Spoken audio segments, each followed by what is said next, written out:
बरं, या कायद्याचा विस्तृत असा अभ्यास करताना भारतातील शैक्षणिक संस्थेची मानसिक पार्श्वभूमी आपण लक्षात घेतली पाहिजे.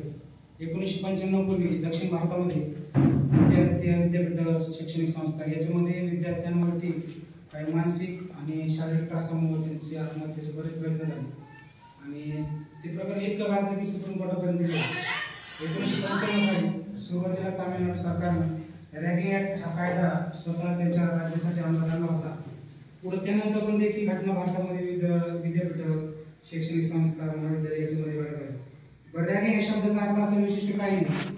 एखाद्याच्या मनाच्या विरुद्ध त्याला एखादी कृती करायला लावणं जेणेकरून त्याच्या शरीराची मानाची एकदम आस्था बिघडून येईल आणि त्याचं पुढं भविष्य इतकंही उभं जातं की तो एखादा आत्महत्या करायला येतो, त्याला निंदा करणे, त्याला टीका करणे, त्याला कॉलेजच्या बाहेर किंवा कॉलेजच्या प्रांगणात त्याला टॉर्चर करणे, यालाच रॅगिंग म्हणलं.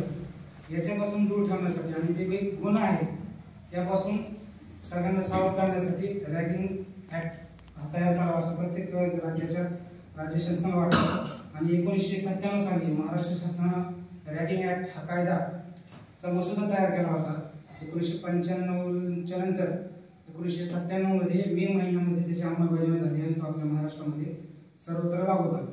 याची पार्श्वभूमी जर पाहिली तर हा कायदा असं सांगतो की त्याच्यामध्ये 8 कलम आहेत.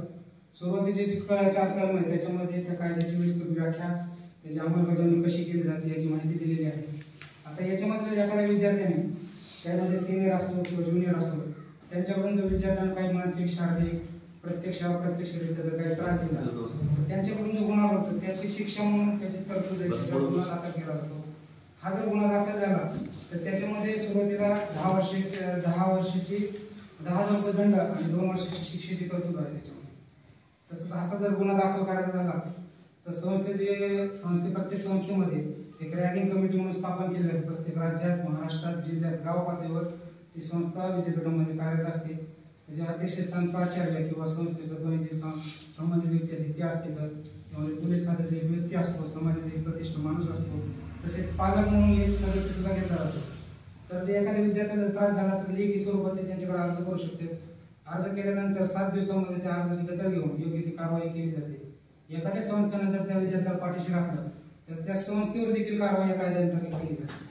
तसंच रॅगिंगच्या अंतर्गत जर एखाद्या छळ केला त्याच्याकडून जर गंभीर स्वरूपात शारीरिक इजा झाली तरी जुने IPC कायदे आहेत त्याच्या जे कलमाची तरतूद आहे त्याच्यानुसार देखील गुन्हा दाखल होतो. आताचा जे नवीन कायदा आपण ऐकला असाल टीव्हीच्या माध्यमातून, पत्रकाराच्या माध्यमातून, की नवीन कायदे 1 जुलैपासून लागू झाले.